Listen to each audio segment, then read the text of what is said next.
Channel. তোমরা সবাই কেমন আছো? আশা করছি তোমরা সবাই খুব ভালো আছো, আমিও খুব ভালো আছি।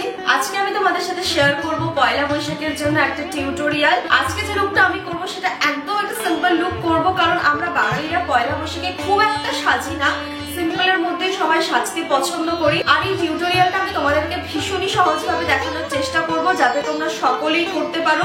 আর হ্যাঁ, যে প্রোডাক্টস গুলো ব্যবহার করবো সবগুলোই কিন্তু প্রায় অ্যাফোর্ডেবল প্রাইসের মধ্যেই। তো চলো ভিডিওটা শুরু করি। আর হ্যাঁ, প্রত্যেকবারের মতো এবারও ভিডিওটা শেষ অবধি দেখতে হবে। প্রথমে তো জানোই স্কিনটাকে ময়শ্চারাইজ করতে হবে, আর তাই জন্য আমি ব্যবহার করছি ডট এন্ড কির এই ময়শ্চারাইজারটা। তোমরা যারা আমার ভিডিও প্রায় রেগুলার দেখো তারা তো জানোই আমি সবসময় বলি গরমকালে ওয়াটার বেসড বা জেল বেসড ময়শ্চারাইজারই ব্যবহার করার জন্য, তাহলে স্কিনটাও ভেতর থেকে ঠান্ডা থাকে আর মেকআপটাও ভালো হয়। এবারে ব্যবহার করছি প্রাইমার, আর আজকে আমি নিয়েছি রেনি কসমেটিক্সের এই এভরিডে প্রাইমারটা। অ্যাফোর্ডেবল প্রাইসের মধ্যে এই প্রাইমারটা ভীষণই ভালো। দেখো এখন যেহেতু সামার, সো সামারে কিন্তু স্কিনটাকে খুব ভালো করে প্রেপ করতে হবে, তাই জন্য কিন্তু একটা ভালো প্রাইমার ভীষণভাবে দরকার। এখন আমি ব্যবহার করছি সুগার পপের ফাউন্ডেশন। আজকে আমি ফাউন্ডেশনটা একদমই অল্প পরিমাণে দেবো, যেহেতু দিনের মেকআপ। আর তোমরা চাইলে এখানে সিসি ক্রিম বা বিবি ক্রিমও ব্যবহার করতে পারো।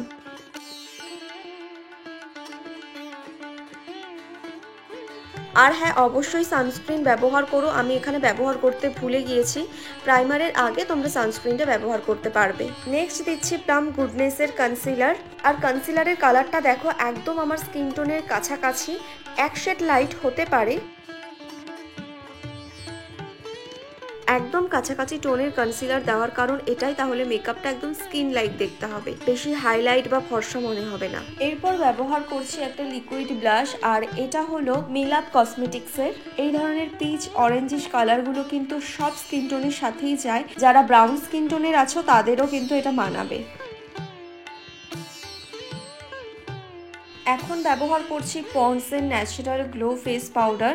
এই ফেস পাউডারটা কিন্তু দুটোর কাজ করে, যেরকম এটা মেকআপের বেসটাকে সেট করে, এর সাথে কিন্তু এটা এমনি স্কিনেও যদি তোমরা অ্যাপ্লাই করো তাহলেও কিন্তু খুব সুন্দর একটা পিগমেন্টেশন দেয়। যদি তোমরা চাও ভীষণ গরমে কোনো রকম কোনো foundation, CC cream, baby cream কিচ্ছু অ্যাপ্লাই করবে না, জাস্ট শুধু এটা দিয়ে বেরোবে, তাও কিন্তু চোখ বন্ধ করে বেরোতে পারবে। চলো এবার আই মেকআপটা শুরু করি। তো আজকে আমি ব্যবহার করছি নাইকা কসমেটিক্সের এই মিনি আইশ্যাডো প্যালেটটা। তো প্রথমে এই ট্রানজিশন শেডটাকে আমি ক্রিজ লাইনে অ্যাপ্লাই করছি আর খুব ভালো করে ব্লেন্ড করছি। এবারে প্যালেটে যে একটা ডার্ক ব্রাউন কালার আছে না, সেটাকে আমি পুরো লিডে অ্যাপ্লাই করছি। এখন লাইনার পরার পালা। আর আজকে আমি ব্যবহার করছি মার্স কসমেটিক্সের এই লিকুইড আইলাইনারটা। এই আইলাইনারটা এতটা ভালো না, জাস্ট কিছু বলার নেই, আর পরতেও ভীষণই সুবিধে হয়। নেক্সট ইউজ করছি মেবলিন কালাউসেল কাজল। আর কাজলটাকে আমি লোয়ার ওয়াটার লাইনে তো দেবই, তার সাথে লোয়ার ওয়াটার লাইন ঘেঁষে মানে একটু নিচের দিকে বাড়িয়ে দেব। এরপরে সেম ভাবে আমি ব্রাউন আইশ্যাডো দিয়ে কাজলটাকে ব্লেন্ড করে নেব। এখন তোমরা আমার ব্যাকগ্রাউন্ডের পেছনে একজনের ছায়া দেখতে পাচ্ছ, এটা হলো আমার জেঠি। আমি কি মেকআপ করছি সেটাই দেখতে এসেছিল।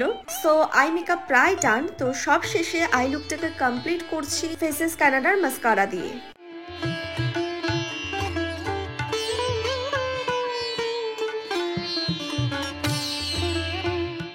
এরপরে করছি লিপস্টিক। আর আজকে আমি ব্যবহার করছি মামা আর্থের এই লিকুইড লিপস্টিকটা। তবে লিপস্টিকটা পরার আগে মার্সের এই লিপ লাইনারটা দিয়ে আমি লিপটাকে ড্র করে নিচ্ছি। এইভাবে লিপস্টিক পরলে কিন্তু লিপস্টিকটা দেখতে ভীষণই ভালো লাগে। অ্যান্ড লাস্টলি মেকআপটাকে সেট করছি ইনসাইড কসমেটিক্সের মেকআপ ফিক্সার দিয়ে। So guys, here is my final Poila বৈশাখের মেকআপ লুক।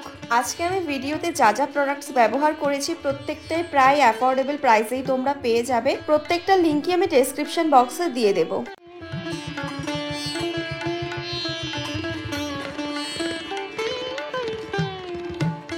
আশা করছি তোমাদের এই লুকটা ভালো লেগেছে। তবে তোমাদের মতামত আমাকে জানিও কমেন্টের মাধ্যমে, এবং নেক্সটে তোমরা কি ধরনের ভিডিও দেখতে চাও সেটাও আমাকে জানাতে পারো। ভিডিওটা ভালো লাগলে অবশ্যই একটা লাইক করে দিও, অ্যান্ড ফ্যামিলি ফ্রেন্ডস সবার সাথে শেয়ার করো। আর আমার চ্যানেলে যদি নতুন হয়ে থাকো চ্যানেলটিকেও সাবস্ক্রাইব করে দিও। দেখা হচ্ছে পরের ভিডিওতে।